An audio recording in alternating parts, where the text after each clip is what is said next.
We haven't got anybody more added, just a couple more people added to this invite. I'm going to resend it out on this thing. Probably have different people every day. Some people might remain consistent, but yeah. So one of the things we like to do to start off our meetings is go over activity, like what you did the day before. Abby, how are you? I'm good. How are you? I'm doing great. What world are you in? What part of the world are you in? So I live in Chicago, Okay. but I work with From the Daisies. Oh yeah. Yeah. Right on. How's that going? I heard you guys just had a killer in terms of getting some ads.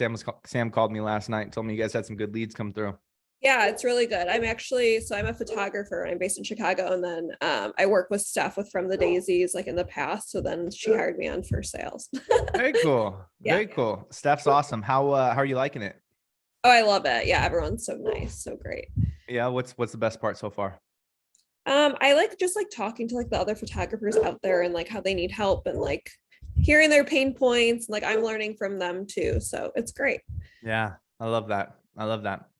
Very cool. Well, one of the things that we like to do to start off our meetings, we don't have to get too granular if we don't want to. We can. You can take it wherever you want. There's not a huge structure to how we're going to run this. But I want to give you guys an idea of what some of these meetings can be like. So we come in, we have fun, we crack jokes, whatever. Some days are funnier than others. Depends what the energy in the room is like and who's on the meetings. What's up, Jordan? But one of the things we like to do is go over activity because it's always good to take inventory of where you're at, what you did, and it keeps it top of mind. So by going over activity from the day before, it's a way to hold yourself accountable. It's a way to induce a prey drive activator.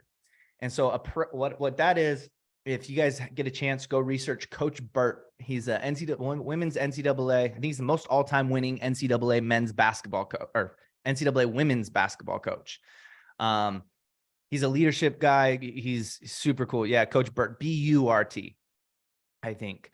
But he talks about prey drive, and prey drive is essentially like when, you bring your dog out into, you bring your dog for a walk, they see a squirrel and they're zoned in, and that prey drive, they're all activated, they're alert, they're sharp, right?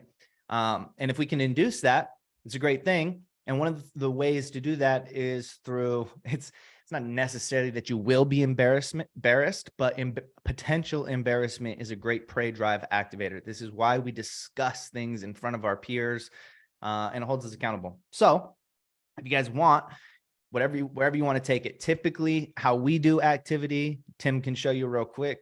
You want to rally through activity from yesterday? Yeah. So yesterday I had 33 outbound dials, 2 inbound calls, 2 hours, 29 minutes on the phone, 15 emails, and 87 sent texts. And learning moment yesterday was really just to really focus on that pre-call or the pre-framing of a call on the sales calls. So I was focused on yesterday. Love it. Love it. Good stuff. Grayson, how about you? Let me put up real quick. Got it right here. Got Tim and John. I had a weird call yesterday. I actually sent it over to Tim. I'm like, dude, you have to listen to this. Like, get a little bit of feedback. But I had 40 calls, 1 email, 21 texts, hour 20 on the phone. Right on. But yeah, I mean, my learning moment was just every call is so different. It's just like you just always have to be ready and on your toes, and you never know what you're gonna get. Yeah, 100%. Love that. Kind of like what we talked about yesterday, just standing on the edge, going in with absolutely no bias, remaining in that curious pocket, right? Forces you to ask really good questions. Good Tim, stuff. did you listen to that by chance? Yeah, I did. What'd you think? That was crazy. What happened? Yeah.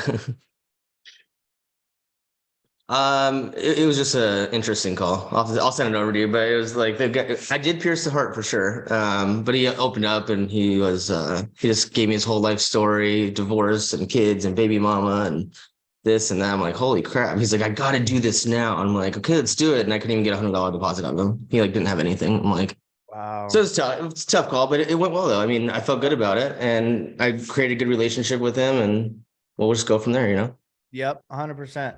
Yeah, oftentimes the people who are want it the most are the brokest, right? Most of the time that's how it is, because they have the biggest need, the most pain, right? Steven, what's going on, man? Not sure if you're frozen. Might be a little frozen there. John, what's going on? All right. How's it going? Hey. Cool, guys. Abby, got any activity from yesterday? Yeah, I had 67 outbound calls, 57 text messages. I'm also like very active like in our Instagram. So I Mhm. had 32 Instagram messages where I kind of touch base with people too. No deals closed in the last week, so I'm like kind of sad about that, but we're figuring it out. Yeah. What was the learning moment for you yesterday? I think for me, it's just like really like diving like in deep to like their pain points. Like obviously they scheduled the call for a reason, like they're the ones scheduling it. Yeah. But like again, like kind of like what you said, it's like those are the people that don't have the money. And so like I tell them the price and it's like almost like you like lose them in the matter of seconds. And they're Yeah. like, oh, that's just not something I can afford. So then just like going back to their pain points to get them to understand. And it might not be like a deal I'm necessarily like closing right away, but it might just like take a little bit of time to get them to understand. Definitely. Yeah. We talked about a concept called farmer versus hunter, right? The hunter wakes up in the morning and they have to go hunt for what they are going to eat that day, right? And they eat the meal, they leave the carcass, and then they go to sleep. They wake up, they have to do the same thing all over again, right? A lot of salespeople operate that way. They just completely disregard their pipeline. They'll maybe call somebody one time, not call them again, right? Or they get on the phone with somebody and they're not a fit right then, and they'll just disregard them instead of getting a resource in front of them, nurturing, setting a follow-up cadence, connecting them with a testimonial or somebody in the community, right? Nurturing them, right? Like a farmer would. You plant the seed, you water it, you give it sunlight, create the right environment for it, and in due time, it bears fruit. In due time, it turns into a sale. So instead of going out and hunting every single day and not having any agriculture, right? Any crops growing at any given time, you're just relying on, if you don't do the work, you don't eat, right? Versus building that pipeline, nurturing, cultivating an environment. And then all you end up doing is just grazing off your land at any given time. You just go pick the lowest hanging fruit, right? And if you're organized, then you'll always know where that lowest hanging fruit is, right? So it's just kind of like working the land. Same thing on land. Like you work an area and then you harvest it and then you move it over, right? And you just kind of circle the land. And that's kind of how you work your pipeline. Good stuff. Carson, how about you, man? You got any activity from yesterday? I know you had quite a day yesterday. Your company fell apart, huh? Yeah, it was pretty crazy. So we're essentially getting investigated for like tons of fraudulent activity on the back end. And then they were like extorting a bunch of our employees to stay and stuff. So pretty crazy, but definitely not. What company is this? Just so It's we don't called work with them. it's called Malik Consolidated. They're a very small like e-commerce investment company. Um E-com is such a shady business. yeah, it's like I honestly didn't know what I was getting myself into. I kind of like yesterday was really eye-opening in a sense, but fortunately enough, I still had a chance to, rip the phones yesterday. And Oh so yeah. I had 91 outbound calls. I sent Oh, 34 emails and then I had like three pretty solid follow-ups. And so for that, I was selling like a medical masterclass to optometrists. So nice. um made something out of nothing yesterday. So Good stuff, that's all that man. matters. Yeah. What's the learning moment for you? Yeah, exactly. It was a Uh, huge learning moment. Oh, I guess that is a big learning moment. But what was the takeaway for you? What would you break down as your learning lesson that you took away from it? Well, even when I hopped on yesterday, I literally said I was grateful for like my job security and stuff, and like pretty ironic that that happens the next day. Hey, Yo, that's fucking it's hilarious. it's pretty funny, but I think that you really just have to be sure like who you're working with, and like I did have a chance to still work yesterday, and so like I am super grateful for that, obviously, and so I think that you just really gotta figure out who you're working with, and so I think that's really important. 100%. What do you think, Tim Grayson? Should we give him a shot at Tarek? Hell yeah. You want to come? You want to Come come on work? board, baby. Oh, Jordan got a role for you too. It looks like if you're looking for setting role, shoot him an email. There you go. You got opportunity, man. Awesome. That's what you get for showing up. Yeah, thanks, guys. Absolutely. Thank you very much. Of course. course. Jordan, what about you, man? I know you're not a sales rep, but any learning moments yesterday for you?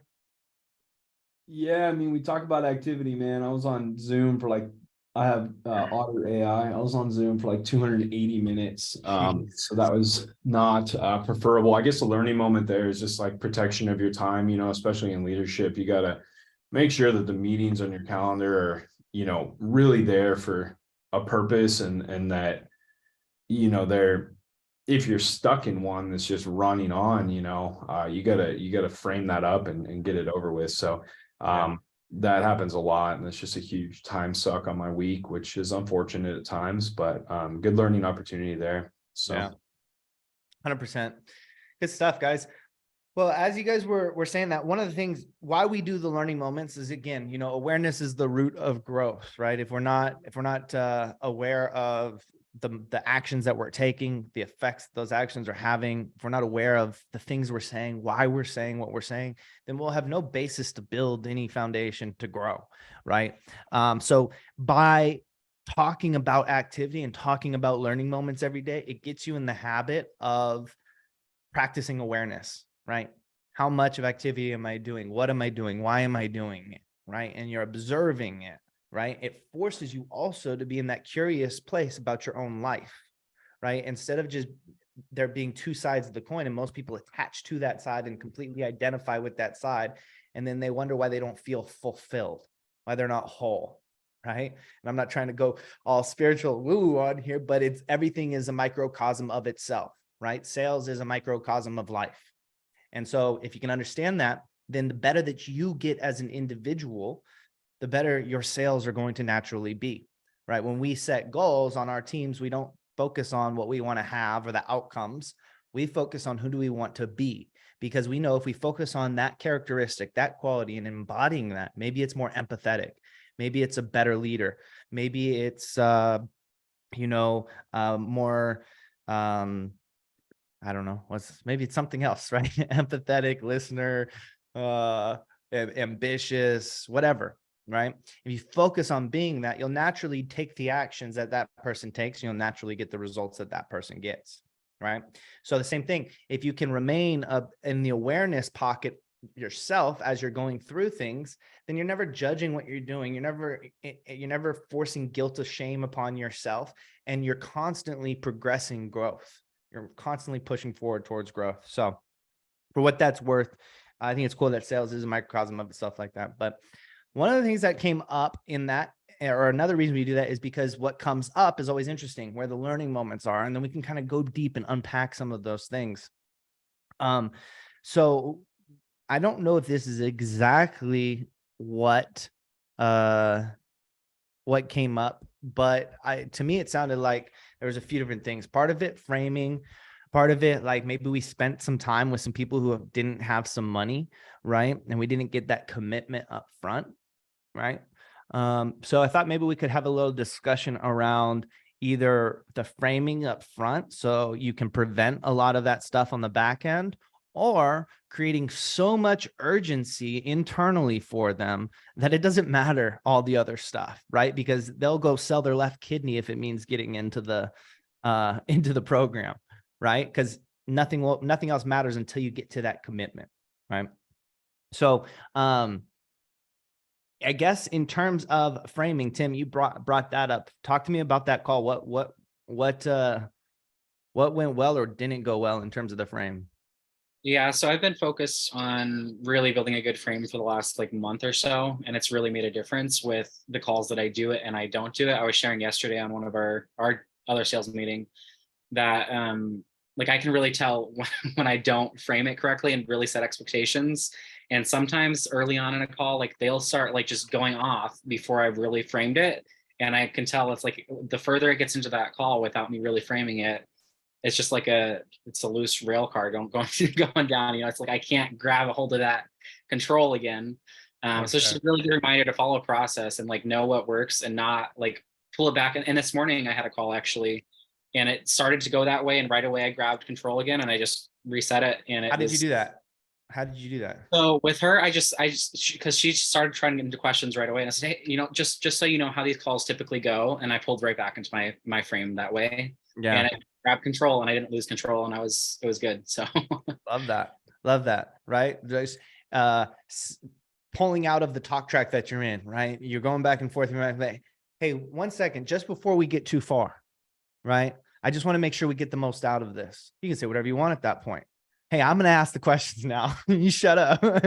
Right. But yeah, I think that's a great way to do it. One of the things that, universal, I'm not sure if I talked about this. I can't remember which meetings I talk about which. So if I repeat myself, just let me know. But a universal framework that I use across every form of communication, not just sales, is this right here. It's a 3-step process, and I'll break this down for you guys that might help. So set the table, touch the heart, engage the mind. Have you guys heard me talk about this? I know Grayson and Tim have heard me talk about this. Cool. So setting the table is that beginning part that Tim's talking about. It's about building a little rapport, right? It's about sharing agendas. Hey, Tim, I know that there's probably a bunch of questions that you want to answer on this call. I know there's some things that, brand face wants you to know, not I want you to know, because it's never about you, right?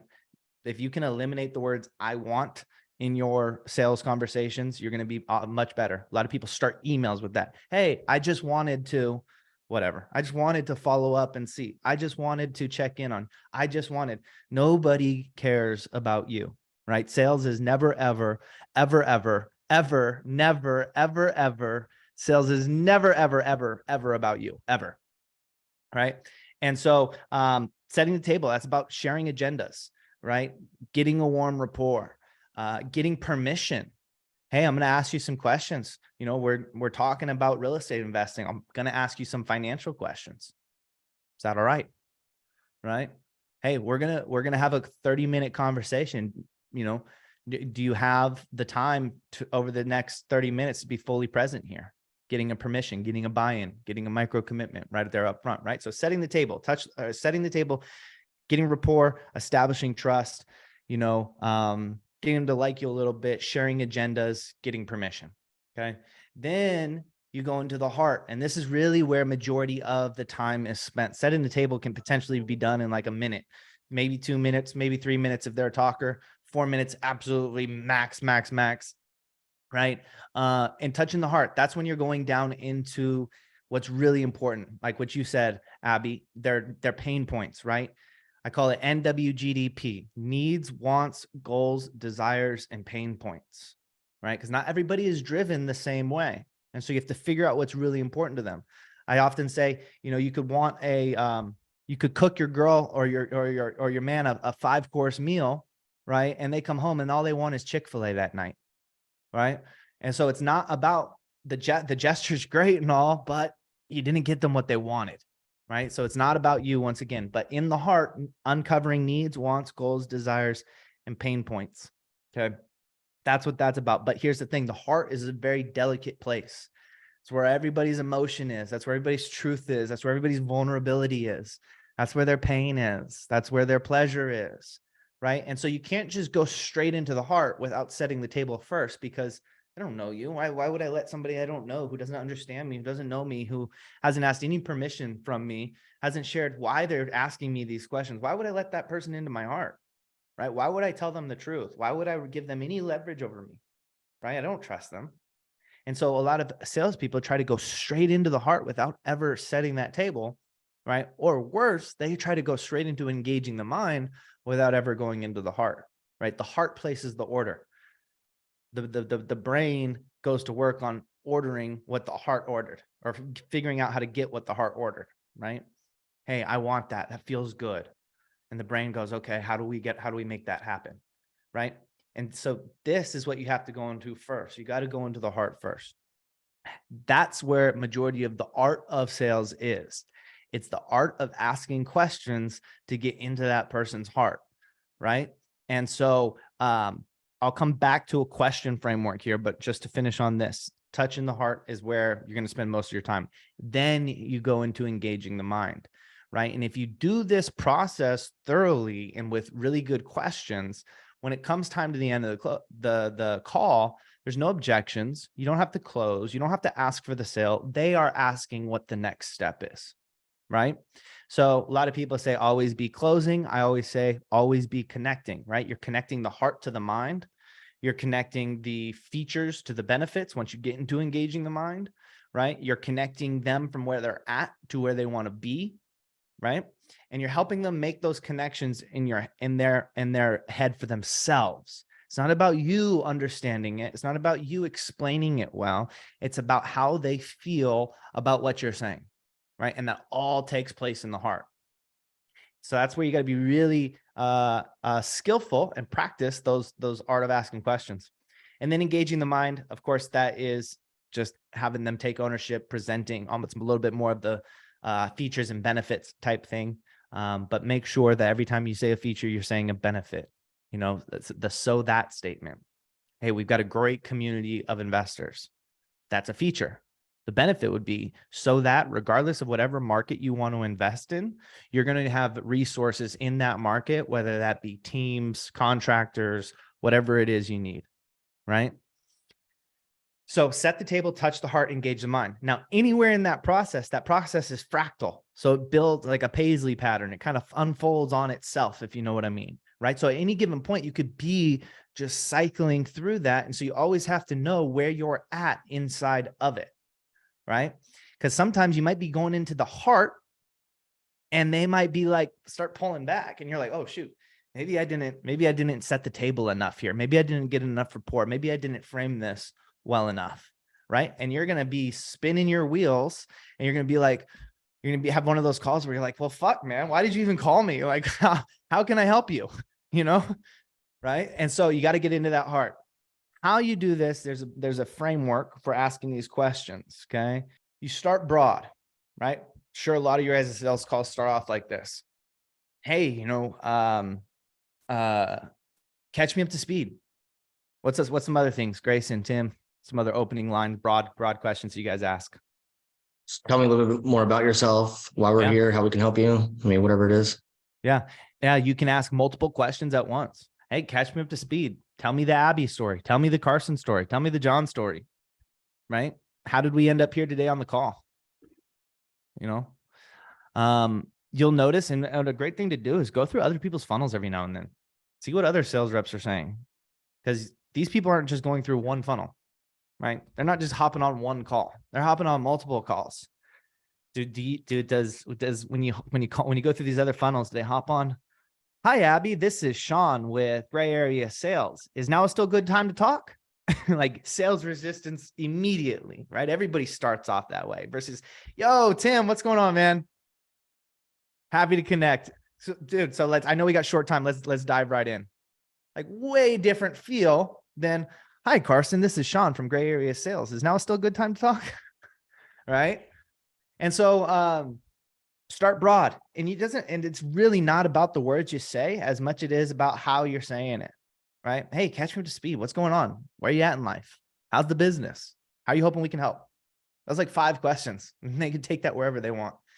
Then what you do is you're going down those questions, and as they're talking, they're having different moments of emotional changes, right?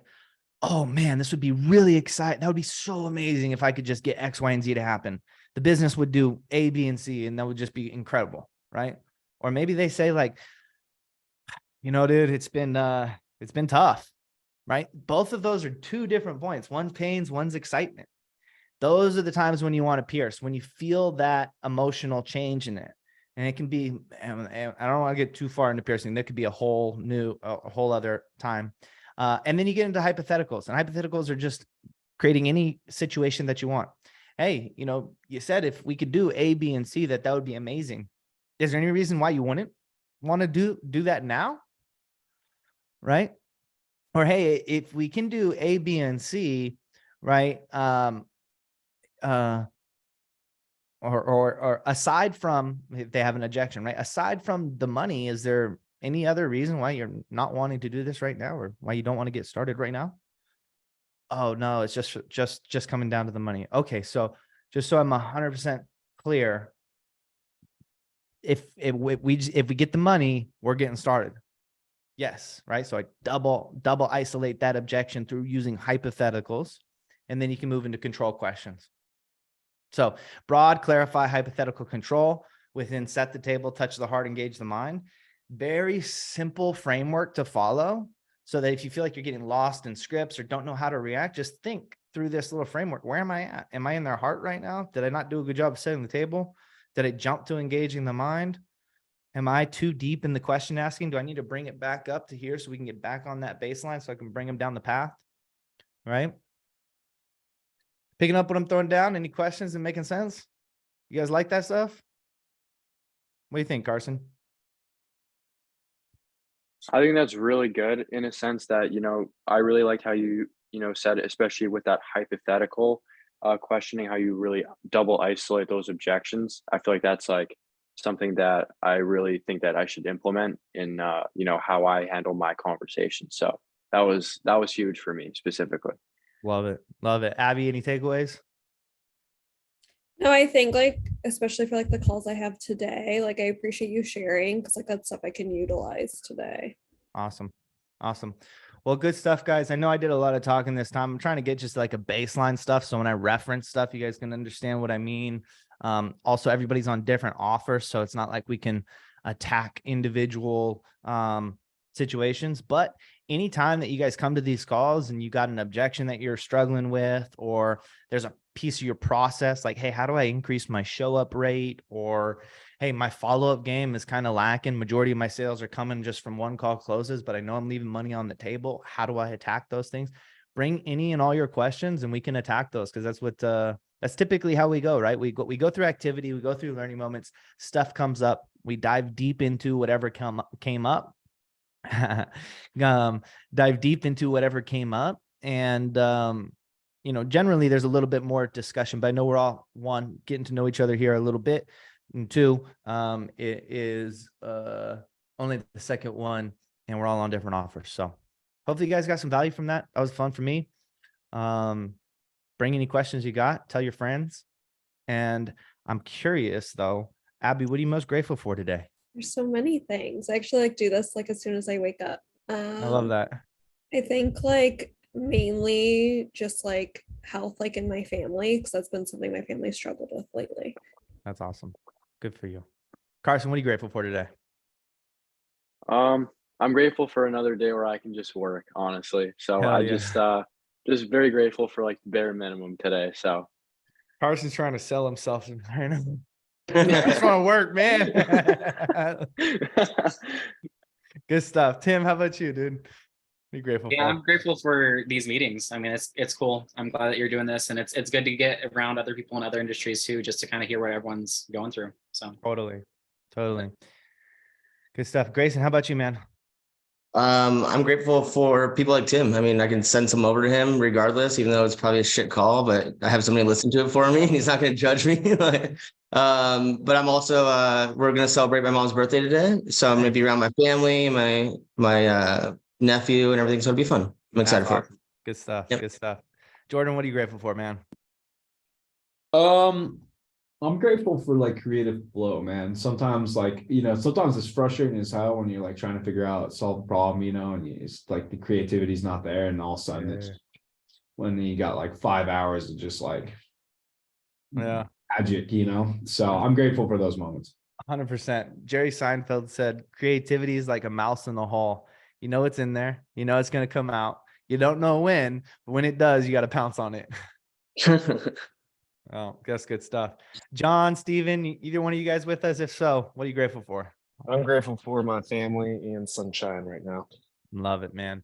Love it. Well, I'm grateful for my office. I absolutely love my office. I'm looking at Camelback Mountain right there, which is gorgeous.